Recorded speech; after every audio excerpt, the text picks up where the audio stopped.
பேசினா பிடிக்குமா, கதை சொல்ல பிடிக்குமா? கதை சொல்ல. ஆனா கதை தனியா சொல்ல மாட்டேன். எனக்கு 3 பேர் வாலண்டியர் வேணும். 4 பேர் கூட போறேன். ஒரு வாலண்டியர்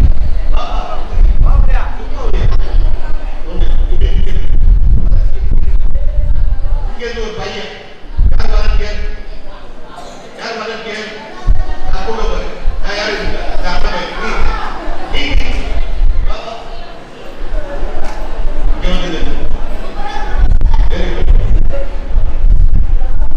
அடுத்து யார் கொஞ்சம் பெரிய இருக்கிறது? யாரு நீ கை நீ வா வா வா வா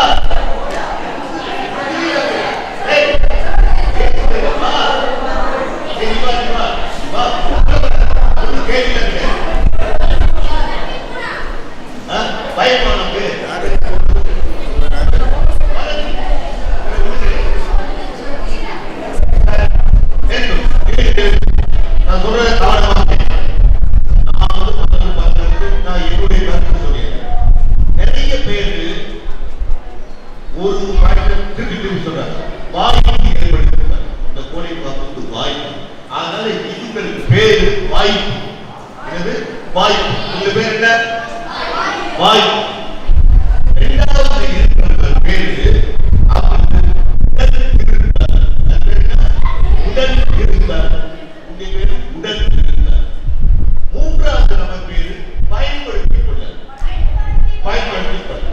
வாய்ப்பு, உடல் இருந்தால் பயன்படுத்திக் கொள்ள.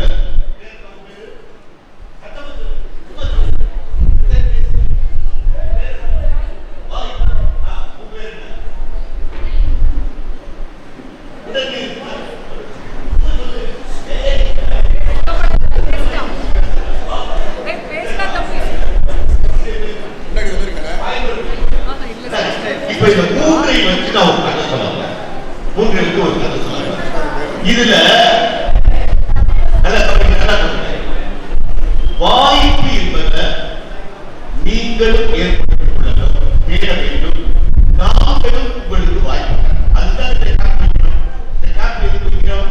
வாய்ப்பு ஏற்படுத்தி கொடுக்கிறார். அதை நீங்களும் வரணும், நாங்களும் ஏற்படுத்திக் கொள்ளணும். அதனால நீ மையத்தில் இருக்கியா? நீ மையத்தில்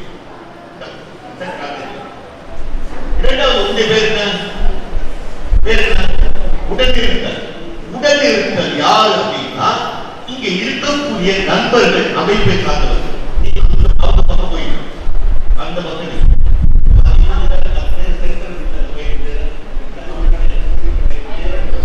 உன்னுடைய பயன்படுத்தப்பட நீ இங்க இருக்க. அப்படின்னா பயன்படுத்தப்படுவது யாரை சார்ந்தது? உங்களுக்கு. நீங்க தான் பயன்படுத்தப்படணும். சரியா இல்லையா? அவர் உங்க பக்கம் இருக்கிறார். நீங்க பயன்படுத்திக் கொள்ள வேண்டும். அது புரிஞ்சுதானே? இவங்க பேர் என்ன? பயன்படுத்திக் கொள்ள. இவங்களுக்கு பேர் என்ன?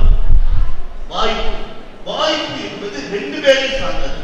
நீங்களும் வாய்ப்பை தேடணும், நாங்களும் வாய்ப்பை ஏற்படுத்திக்கலாம். புரிஞ்சுதா? அவர்களுக்கு உடல் இருக்கிறது.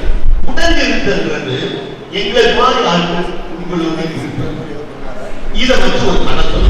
இந்த கதையை நீங்க காமிங்க. இந்த கதையை எப்படி போட்டு பார்க்க. இது வெறும் கதை அல்ல, ஒரு உண்மை நிகழ்ச்சி. இது உண்மை சட்டம். 1996 இதே போல ஒரு நிறுவனத்தில் நான் மதுரையில் பணி செய்திருக்கிறேன். அப்பொழுது எங்கள் நிறுவனத்தில் இந்த வயல்களில் வேலை செய்ய கிராமத்திலிருந்து ஒரு பெரியவர் வந்தார். ஒரு பெரியவர் வந்தார். கிராமத்தில் எங்க வயல் எங்க வேலை நடக்குது, பொட்டுறது, புழுகிறது, இது செய்யறது ஒரு வந்தார். ஆனால் நான் வேலையை கொடுத்துட்டு காலையில வேலை சாயந்தரத்துக்கு அவர் போய் பார்க்க வேண்டிய அவசியம் கிடையாது. அவ்வளவு தூரம் அந்த வேலையை பொறுப்பா அவரால் அப்படிங்கிறது நல்லா செய்வார்.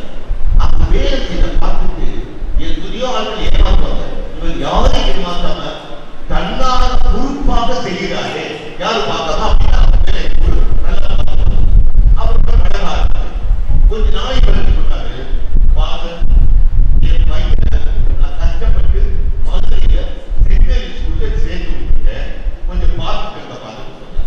பகுதியிலும் பெரிய பள்ளிக்கூடம் நாங்கள் நடக்கக்கூடிய பள்ளிக்கூடம் சென்று அங்க நீ பார்த்துக்கன்னு சொல்றாரு. சலுகையா நான் பார்த்துக்கிறேன் அப்படின்னு சொல்லி நானும் அப்ப அந்த பையன் ஹாஸ்பிட்டல் போய் படிச்சுட்டு இருக்காரு. நான் என்ன செய்வேன், 2 வாரத்துக்கு ஒரு முறை அவங்களுக்கு ஃப்ரீ விடுவாங்க. அப்ப வர சொல்றேன், வந்து பார்த்து நம்ம எப்படி படிக்கிற, என்ன படிக்கிற, என்ன உனக்கு ஆசை அப்படின்னு கேட்பேன். 9ஆம் கிளாஸ் படிக்கிற பையன், 6,000 தான் உங்களுக்கு தெரியும்.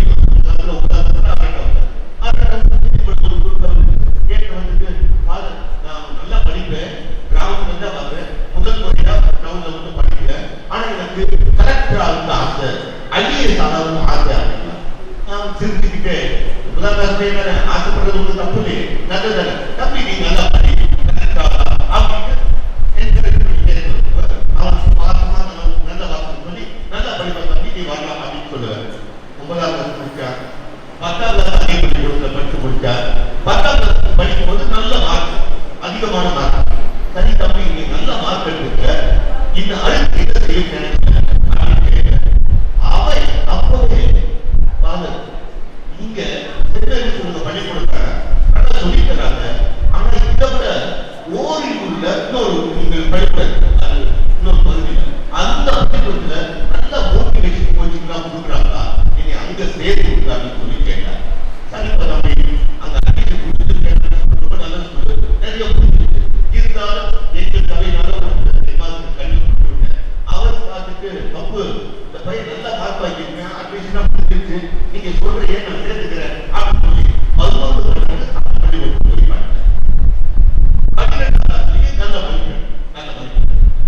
அங்கேயே எந்தெந்த வேலைகளை கொடுக்குறாங்களோ அந்த வேலைகளை பொறுப்பா நல்ல ஒரு லீடர் அப்படிங்கிற வேலையை அந்த பள்ளிக்கூடத்திலே எடுத்து மதிப்பு நல்ல மார்க் ஸ்கோர் பண்ணிட்டாங்க.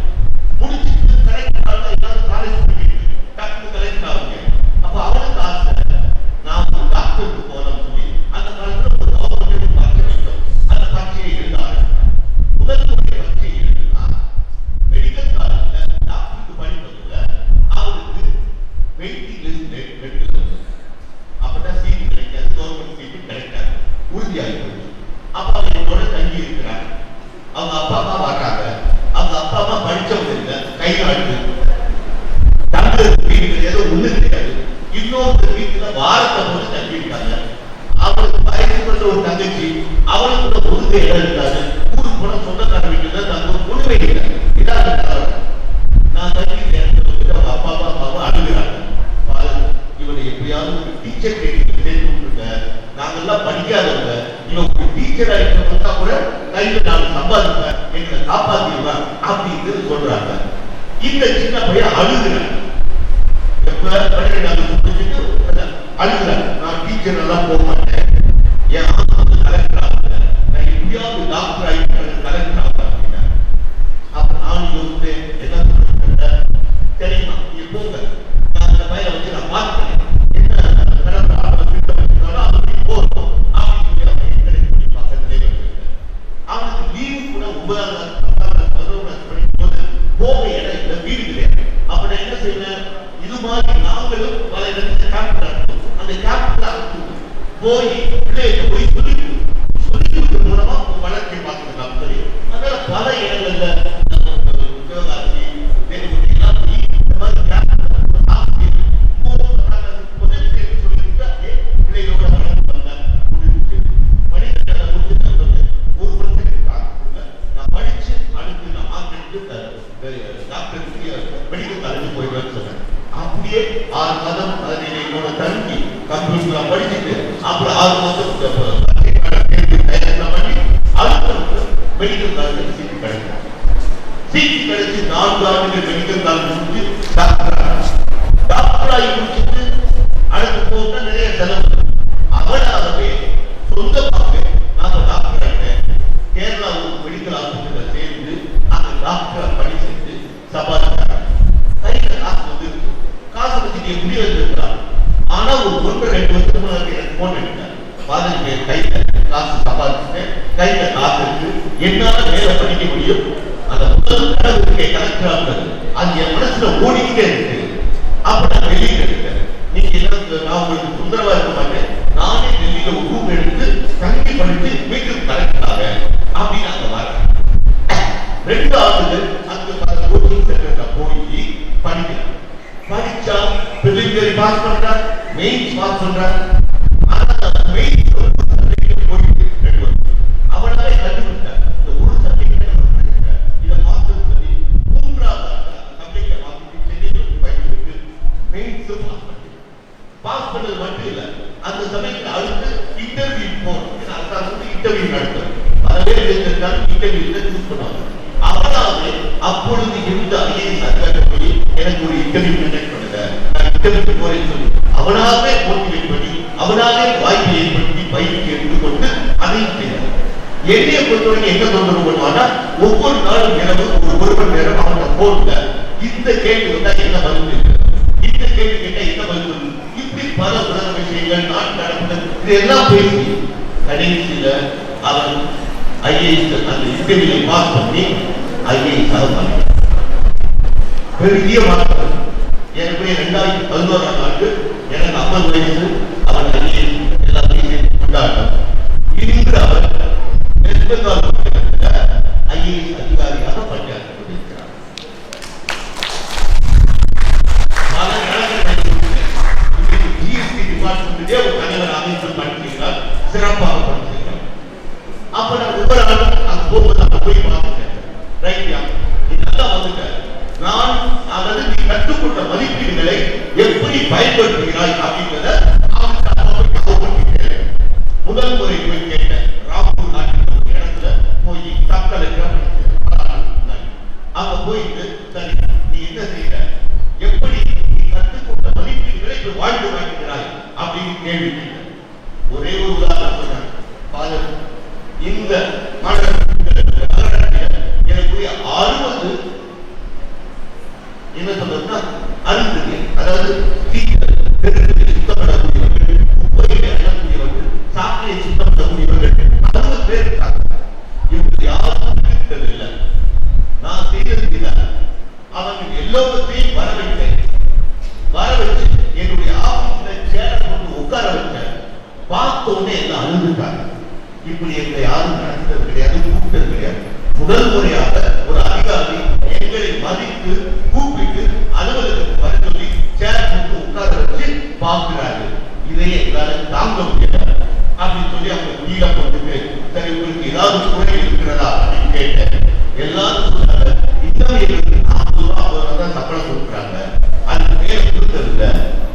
100 நாள் திட்டம் நடைபெற்று இருந்தது. அந்த திட்டத்துக்கு சம்பளம் வச்சு அந்த அதிகாரி கூப்பிட்டு அடுத்த மாசத்துல இருந்து 150 ரூபா போடுறேன், இல்லைன்னா உனக்கு கான்ட்ராக்ட் இல்லை, அதோட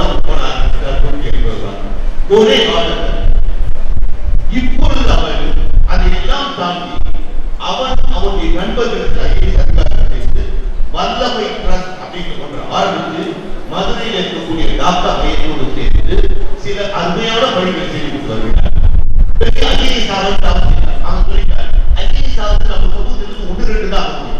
ஆனா நிறைய போலீஸ் கான்ஸ்டபிள் மாற்ற முடியும், எஸ்ஐயா மாற்ற முடியும், 4ஆம் பணியாளர்களுக்கு நம்ம பயிற்சி கொடுக்க முடியும் சொல்லி இப்பொழுது சிறப்பான பயிற்சியை டாக்டர் பயன்படுத்தி எஸ்ஐ பயிற்சி எப்பப்ப கவர்மெண்ட் அனுமதி கொடுத்தோம் எஸ்ஐ போன ஆண்டு செய்தார்.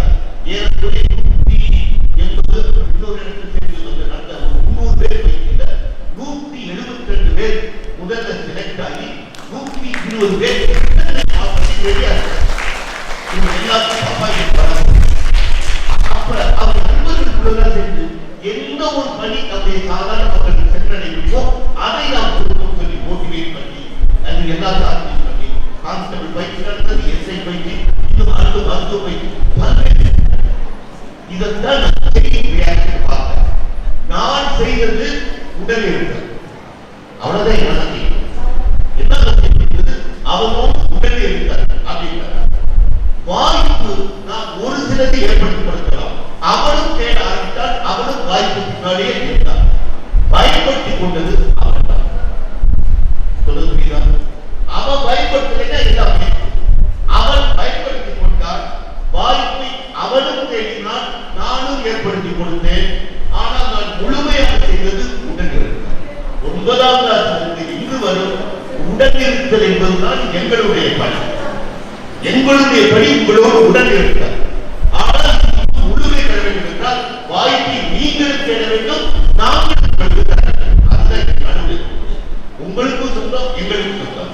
ஆனால் முழுமையாக பயன்படுத்துவது உங்க கையில். இதுல ஏதோ ஒண்ணு சிக்கலானாலும் பெரிய வருத்தம் வராது.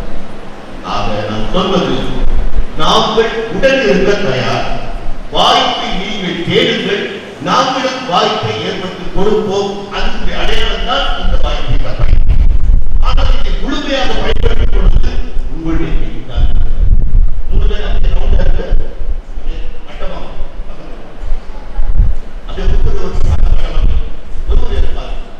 இந்த மூன்று வாய்ப்பு நீங்கள் தேடுவது, நாங்கள் உடனே நீங்கள் பயன்படுத்துவது, இது மூன்று சேர்ந்துவிட்டால் நிச்சயமாக உங்களுடைய வாழ்க்கையிலே பெரிய மாற்றங்கள் நடைபெறும். அதை நோக்கி இந்த வாய்ப்பை பயன்படுத்தி முன்னேற வேண்டும் என்று வேண்டிய கேட்டுக்கொண்டு முடித்துக் கொள்கிறேன்.